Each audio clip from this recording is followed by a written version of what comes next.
جب آپ کے پاس آرڈرز نہیں ہیں تو وہ کون لوگ ہیں جنہوں نے وہ مرسی پٹیشنز جو ہیں وہ اٹھا کر کے وہ پبلش کر دیے ہیں؟ تو کیا یہ آفیشل سیکریٹ ایکٹ کی وائلیشن نہیں ہے؟ اور میں بڑا بانگ دہل یہ کہتا رہا ہوں کہ جس نے 9 مئی کا واقعہ کرایا اسی نے 9 فروری کا الیکشن چوری کرایا. اس میں اسٹیبلشمنٹ ملوث ہے، اس میں یہ کٹ پتلی ملوث ہیں، اس میں جو لوگ ملوث ہیں. اس پہ خان صاحب کہتے رہے ہیں کہ it is a black swan event. جو تماشا آپ نے پاکستان کا بنایا ہے پوری دنیا نے اس کا دیکھا، پوری دنیا میں آپ کا ایک داغدار چہرہ سامنے آیا. بھائی اگر آپ اس ملک کو جنت بنائیں تو اس جنت میں 25 کروڑ عوام بھی رہیں، آپ بھی رہیں، اور آپ کو کوئی سیکیورٹی کی ضرورت نہ پڑے. آج پورے پاکستان میں تمام ادارے، اسٹیبلشمنٹ اور تمام انٹیلیجنس ایجنسیز صرف پی ٹی آئی اور ان کے ورکرز کے پیچھے لگے ہوئے ہیں. آرمی ایکٹ کے حوالے سے جو کیسز چل رہے ہیں، کیونکہ یہ میٹر سب جوڈس ہے اس لیے میں محتاط انداز سے بات کروں گا. ایک بات واضح اور طے ہے، وہ یہ ہے کہ دنیا کا یہ اصول ہے، صرف پاکستان کے قانون اور آئین کا نہیں، دنیا کا یہ اصول ہے کہ کوئی ایک شخص یا کوئی ایک ادارہ یا کوئی ایک ڈپارٹمنٹ خود مدعی، مستغیث، گواہ، جج، جیوری اور ایگزیکیوٹنٹ نہیں ہو سکتا. یہاں اس کیس میں 9 مئی کے حوالے سے جو کچھ کہا جا رہا ہے، 9 مئی کا سمپل فارمولہ یہ ہے کہ آپ کہتے ہو کہ ہمارے پاس ناقابل تردید شواہد موجود ہیں. اس کا نتیجہ کیا ہوا؟ نتیجہ یہ ہوا کہ پشاور کی دہشت گردی کی عدالت نے، ٹی سی نے ان تمام ملزمان کو بری کر دیا.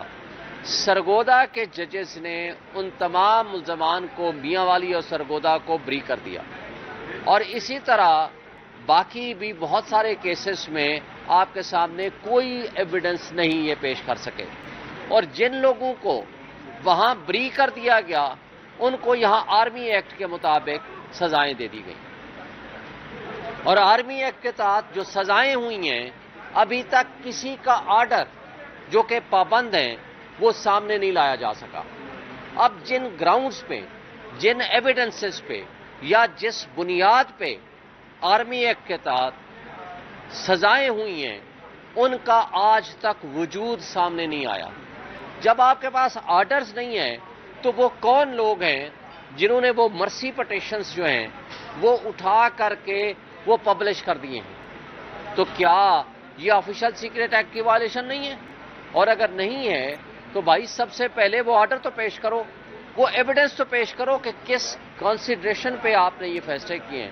اور پھر عمران خان نے بڑی سمپل بات کی ہے، بھائی وہ سی سی ٹی وی فوٹیجز جس نے چرائے ہیں وہ تو سامنے لے آؤ نا کہ وہ کون ہے.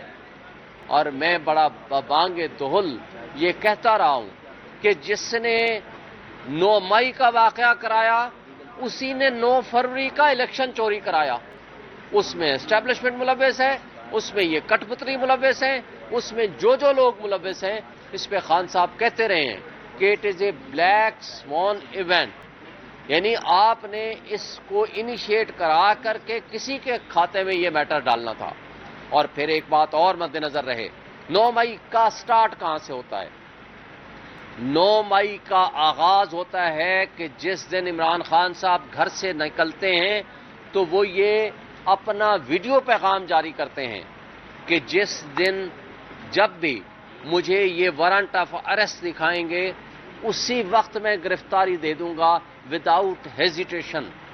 لیکن گرفتاری دکھانے کی بجائے ان کو اس کیس میں جس میں ہائی کورٹ میں وہ بیل پٹیشن میں پیش ہو چکے تھے، وہ بایو میٹرک کے پروسیس کر رہے تھے، ان کو ریاستی دہشت گردی کرتے ہوئے ان کو اٹھا لیا گیا.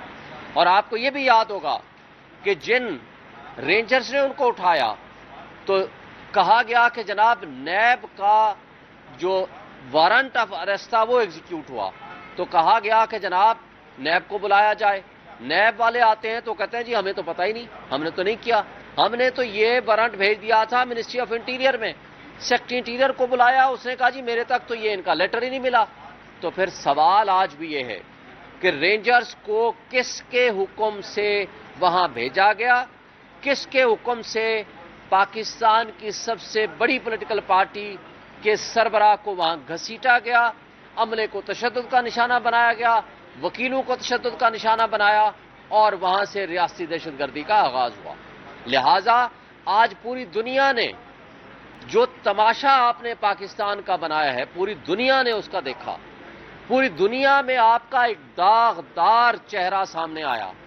آج کو آپ کو یورپین یونین وہ صرف اس گراؤنڈ پہ جی ایس پی پلس کے اوپر ریویو کر رہی ہے کہ آپ نے وہاں پاکستان کے بنیادی انسانی حقوق کی خلاف ورزی کر رہے ہیں، آپ وہاں فنڈامنٹل رائٹس کی وائلیشنز کر رہے ہیں، آپ وہاں اپنے معصوم شہریوں کے ساتھ جس طرح کا سلوک کر رہے ہیں، اس کی آخری مثال آپ نے 26 نومبر کو دیکھا، جس طرح سنائپرز کے ذریعے سیدھی گولیاں ماری گئیں سیاسی ورکرز کے اوپر، جس کو D G I S P R صاحب آ کر کہتے ہیں اب پہلے تو بہت ساری کبھی ڈیجیٹل دہشت گرد، کبھی معاشی دہشت گرد، کبھی کون سے دہشت گرد، اب انہوں نے ایک نئی ٹرمینالوجی بنا لی جی سیاسی دہشت گرد ہے۔ خدا کا خوف کریں، آپ کے وہ محب وطن جو آپ کے سو کارڈ محب وطن کہتے ہیں، جن کو آپ وہ تو کوئی جزیرہ پتہ چلتا ہے، ہم آپ کے ذریعے انفارمیشن آتی ہے، ہمیں تو کوئی پوری طرح بھی نہیں پتا، کوئی آسٹریلیا میں کسی کے جزیرے ہیں، کوئی بیلجیم میں جزیرے بنا رہا ہے، کوئی دبئی میں اپنی محل بنا رہا ہے، کوئی لندن میں بیٹھا ہوا ہے۔ بھائی اگر آپ اس ملک کو جنت بنائیں تو اس جنت میں 25 کروڑ عوام بھی رہیں، آپ بھی رہیں، اور آپ کو کوئی سیکیورٹی کی ضرورت نہ پڑے۔ اور جو واقعہ رات کل خزدار میں ہوا ہے، ہم اس کی مذمت کرتے ہیں۔ بھائی یہ دہشت گردوں کے خلاف آپ اپنی انرجی استعمال کرو۔ آج پورے پاکستان میں تمام ادارے، اسٹیبلشمنٹ اور تمام انٹیلیجنس ایجنسیز صرف پی ٹی آئی اور ان کے ورکرز کے پیچھے لگے ہوئے ہیں، اور تمام اینٹی ٹیررسٹ ڈپارٹمنٹ، جو اینٹی ٹیررزم کاؤنٹر ڈپارٹمنٹ جو بنے ہوئے ہیں، وہ سارے کے سارے ادارے صرف پی ٹی آئی کے خلاف لگے ہوئے ہیں۔ 99% ایف آئی آریں ساری کے ساری پی ٹی آئی کے ورکرز کے خلاف ہیں۔ میں خود آپ کے سامنے کھڑا ہوں، 19 ایف آئی آریں پچھلے ایک سال میں الیکشن جیتنے کے بعد میرے خلاف درج کی گئی ہیں، اور اس سے پہلے کبھی کوئی ایف آئی آر نہیں۔ اور پاکستان کی تمام بار کونسلز اور بار اسٹیشن کو میں نے ہیڈ کیا ہوا ہے۔ لیکن یہ جس طریقے سے ملک کو آگے لے کے جا رہے ہیں، آپ نے وہ دیکھا ہے۔ اب تو ٹیسٹڈ رپورٹس آئی ہیں، یہ کہتے ہیں جی ہم معیشت کو آگے لے کے جا رہے ہیں، اور $1 بلین کے پیچھے یہ بھکاری بنے ہوتے ہیں۔ $1.62 بلین کا لاس صرف انٹرنیٹ بند کرنے اور اس کو سلو ڈاؤن کرنے سے ہوا ہے۔ ان بدبختوں سے پوچھیں، ان کٹ پتلیوں سے، ان اردلیوں سے پوچھیں، آپ سوال کریں، اس کا پاکستانیوں کا یہ جو نقصان کیا ہے، جو یوتھ کا نقصان کیا ہے، نوجوانوں کا نقصان کیا ہے، ہمارے کاروبار کا نقصان کیا ہے، اس کی ذمہ داری کس کے سر آئے گی؟ $1 بلین جو انہوں نے پچھلے سال گندم سکینڈل میں کھا گئے ہیں، وہ آج غائب ہو گیا ہے، اور آپ لوگوں نے بھی اس پہ بات کرنی اب چھوڑ دی ہے، لگتا ہے آپ بھی مایوس ہو گئے ہیں۔ اس پہ پوچھیں ان سے کہ وہ کون ذمہ دار ہے، اس کی رپورٹ کہاں ہے۔ اس سے آگے چلیں، ابھی پچھلے ایک سال کی رپورٹ، 1.30 کروڑ افراد مزید سطح غربت کی لکیر سے نیچے چلے گئے ہیں۔ تقریباً نصف آبادی سطح غربت کی لکیر سے نیچے چلی گئی ہے۔ وہ کیوں ہے؟ اس لیے کہ یہ معاشی تباہی یہ اس لیے لا رہے ہیں کہ آپ نے، عوام نے تو ان کو ووٹ نہیں دیا، اب ان کو جو کٹ پتلی کو مسلط کرنے والے ہیں، یہ صرف اس کی خوشنودی کے علاوہ ان کا کام ہی کوئی نہیں ہے۔ تو جو جمہوریت کے بغیر، آئین کے بغیر، قانون کی حکمرانی کے بغیر اور نظام انصاف کی درستگی کے بغیر دنیا میں کوئی ترقی نہیں کرتی، دنیا میں کوئی انویسٹمنٹ لے کر نہیں آتا، اور ترقیاں انویسٹمنٹ کے ذریعے کاروبار پیدا کرتی ہیں اور وہ روزگار پیدا کرتی ہیں، اس کے بغیر کچھ نہیں ہوتا۔ آج آپ کے لوگ برین ڈرین ہو رہا ہے، جو پڑھا لکھا بندہ ہے وہ ملک سے باہر جا رہا ہے جس کو موقع ملتا ہے، اور جو پیسہ ہے وہ ملک سے لے کے باہر چلے جا رہے ہیں۔ یہ آپ کے اوپر مسٹرسٹ ہے، ان کٹ پتلیوں کے اوپر، اس نظام کے اوپر، اس فرسودہ نظام کے اوپر۔ ایک سوال ہوا تھا کہ مذاکرات کا، دیکھیں خان صاحب نے اس سے پہلے کہا تھا کہ مذاکرات اس سے ہونے چاہیے جس کے پاس اختیار بھی ہو۔ اب آپ کو پتہ ہے کہ اختیار کے بارے میں کل عرفان صدیقی نے خود کہا ہے کہ جناب ہم سے وہ مطالبہ کریں جس کا ہمارے پاس اختیار بھی ہو۔ بھائی اگر آپ کے پاس اختیار اتنا نہیں ہے کہ آپ مذاکراتی کمیٹی کو خان صاحب سے ملاقات کرا دیں تو مجھے بتائیں تو تم کٹ پتلی پھر اردلی بیٹھے کس لیے ہو؟ ریزائن کرو نا.